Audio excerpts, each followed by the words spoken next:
Langit selalu biru, tetapi Dia berjanji selalu menyertai. Tuhan tak pernah janji. Haleluya, puji Tuhan. Selamat berjumpa kembali Bapak Ibu Saudara-saudara jemaat Tuhan dimanapun Anda berada. Selamat kita bersekutu kembali dalam kebenaran firman Tuhan. Firman Tuhan pagi hari ini saya ambil dalam kitab Roma pasalnya yang ke-8. Kita akan membaca ayatnya yang ke-28. Mari kita perhatikan bersama. Demikian bunyi firman Tuhan. Kita tahu sekarang bahwa Allah turut bekerja dalam segala sesuatu untuk mendatangkan kebaikan bagi mereka yang mengasihi Dia, yaitu bagi mereka yang terpanggil sesuai dengan rencana Allah. Haleluya, puji Tuhan. Bapak Ibu Saudara, firman Tuhan pagi hari ini saya beri judul kegerakan ilahi dalam dimensi yang lain. Kegerakan ilahi dalam dimensi yang lain. Saudara, Paulus mengingatkan kepada jemaat di Roma bahwa Allah kita yang baik itu selalu mengerjakan sesuatu dalam hidup kita.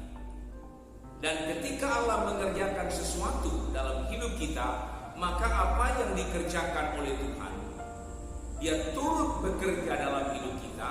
Dan ketika Tuhan bekerja dalam hidup kita, maka pasti akan mendatangkan kebaikan bagi saya dan kebaikan bagi kita semua.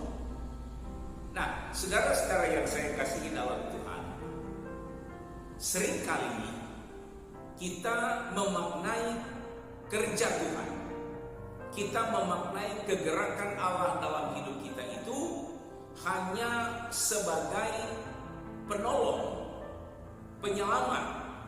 Ketika Tuhan bekerja dalam hidup kita, ketika saya dan saudara merasa bahwa saatnya Tuhan bekerja dalam hidup kita adalah ketika kondisi hidup kita sedang ada dalam situasi yang tidak baik. Kita hanya memandang dari satu sudut pandang, dari satu dimensi di mana ketika saya dan saudara sedang dalam kondisi yang tidak baik, maka ketika Allah turut bekerja dalam hidup kita, maka Allah akan mendatangkan kebaikan dalam kehidupan kita. Kita selalu diingatkan pada cerita tentang Petrus dan kawan-kawan ketika mereka sedang menyeberang Tasik Tiberias. Mereka menaruh Tuhan Yesus di belakang kapal, di buritan kapal. Lalu tiba-tiba angin badai datang. Lalu kemudian perahu mereka hampir tenggelam, Bapak Ibu Saudara-saudara. Mereka kewalahan mengatasi badai. Lalu kemudian Yesus bangkit. Yesus mereka bangunkan, dan ketika Yesus bangun, saudara-saudara, maka firman Tuhan berkata Yesus menghardik badai itu. Dan ketika Yesus menghardik badai itu, maka badai itu kemudian menjadi tenang. Nah, dalam perspektif inilah kita sering memandang bahwa Allah turut bekerja dalam hidup kita ketika Allah mengatasi badai, mengatasi persoalan, mengatasi masalah yang kita hadapi. Bahkan ada hamba Tuhan yang berani berkata bahwa saya akan menghardik corona. Saya berkata itu tidak salah, Bapak Ibu Saudara, karena itu hanya dalam pandangan satu dimensi saja. Saya mau mengajak Bapak Ibu Saudara-saudara melihat bahwa Allah turut bekerja untuk mendatangkan kebaikan dalam hidup kita, tidak hanya sekedar ketika Allah menghardik badai. Sebab apa, saudara-saudara? Kalau kita hanya melihat dari satu perspektif, di mana Allah datang mengerjakan kebaikan dalam hidup kita, menghalau segala badai, menghalau segala hal-hal yang tidak kita inginkan. Lalu pada saat-saat tertentu di mana mana saya dan saudara sedang dalam kesulitan, lalu kemudian tidak ada kebaikan terjadi dalam hidup kita, maka kita akan bertanya, apakah Allah masih bekerja dalam hidup saya? Apakah Allah masih menolong saya? Apakah Allah masih berbuat sesuatu dalam hidup saya? Apakah Allah masih mendatangkan kebaikan dalam hidup saya?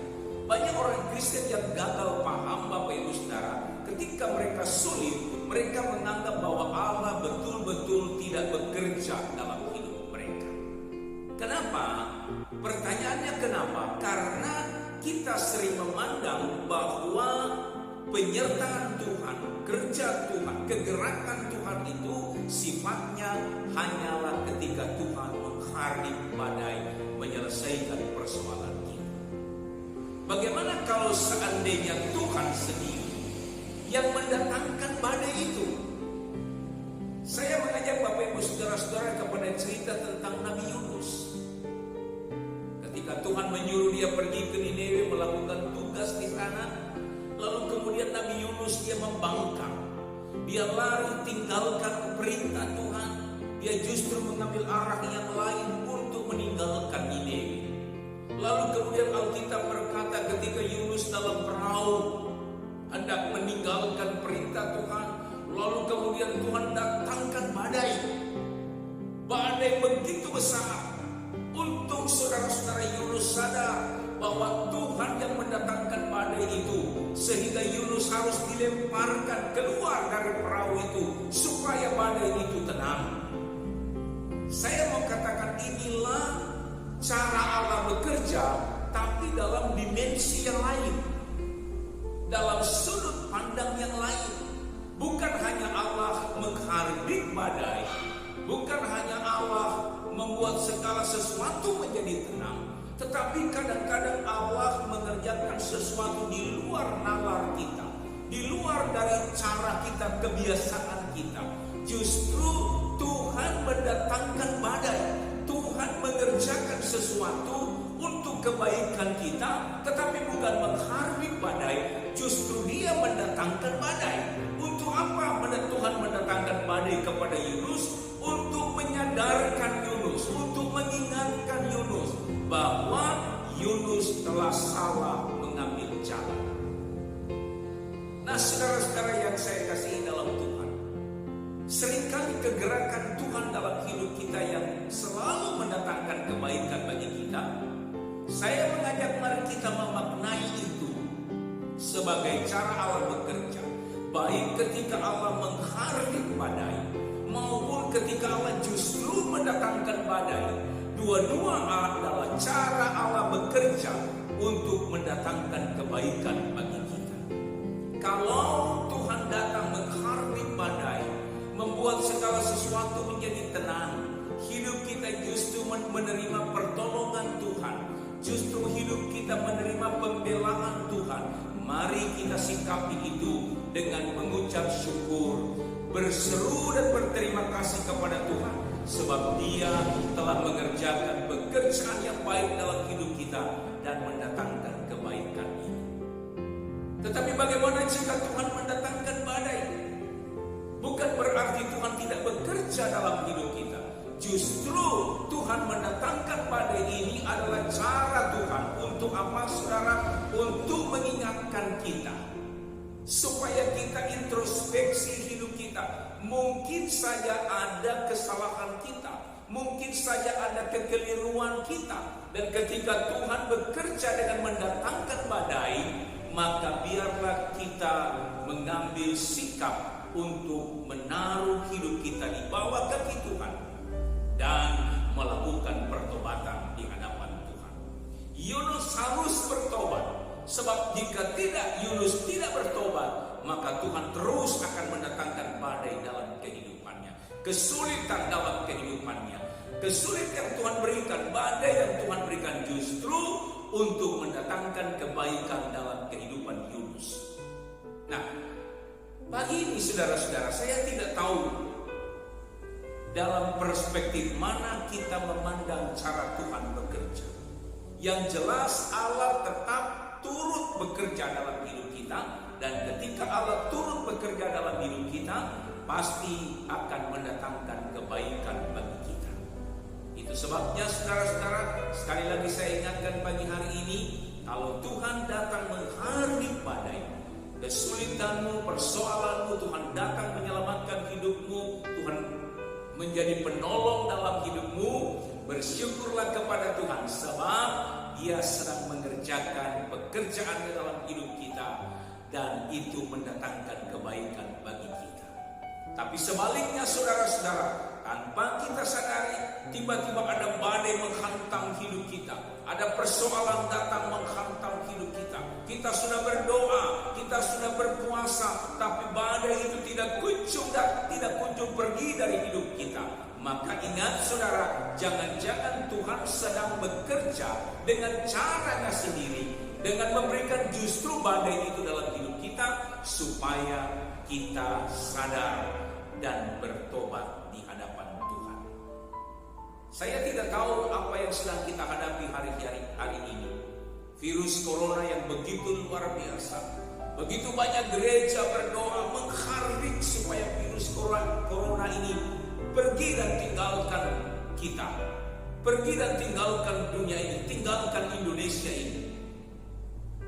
Pertanyaannya saudara, bagaimana jika virus corona itu justru dibiarkan Tuhan, diizinkan Tuhan terjadi dalam hidup kita? Maka yang harus kita lakukan adalah sujud, takut kepada Tuhan, dan bertobat di hadapan Tuhan. Haleluya. Allah bergerak dalam hidup kita. Kegerakannya bekerja sesuai dengan kemauannya, bukan dengan keinginan kita, tetapi dengan cara dan rancangan Tuhan yang kadang-kadang saudara di luar daripada nalar dan pikiran kita. Puji Tuhan saudara-saudara yang saya kasih dalam Tuhan.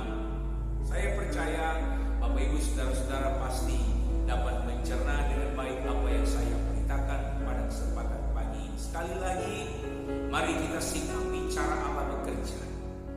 Kalau Dia bekerja untuk memberikan pertolongan bagi kita, sikapilah dengan bersyukur kepada Tuhan.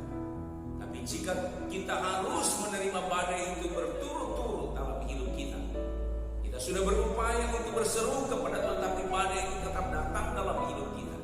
Kita introspeksi hidup kita. Jangan-jangan kita sedang salah langkah, jangan-jangan kita sedang berbuat sesuatu, dan Tuhan mengingatkan kita lewat badai itu supaya kita kembali kepada jalannya Tuhan, kembali kepada caranya Tuhan.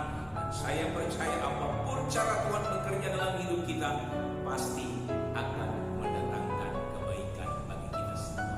Tuhan memberkati Bapak Ibu Saudara. Selamat hari Minggu. Semoga Bapak Ibu Saudara dimanapun Bapak Ibu Saudara berada, selalu dan selalu